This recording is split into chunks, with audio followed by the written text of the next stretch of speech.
Саламатсыздар ма? Менің есімім Серікбол, Молдаш Серікбол Азатұлы, 1994 жылғымын. Таеквондодан бапкермін.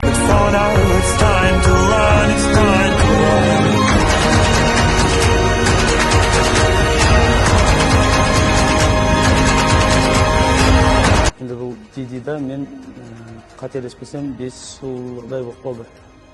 Таеквондодан жұмыс істеп жатқаныма. Таеквондо бізде олимпийский түрі, ВТФ деген олимпиадалық версиясы.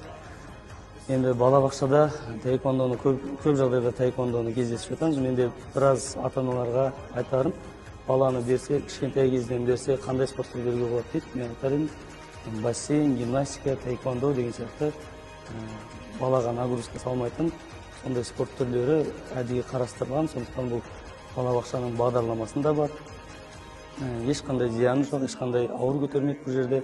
Және де бағана көріп тұрғандарыңыздай іштеріне де, бастарына да, қолдарына да қорғаныстары киіліп тұрады.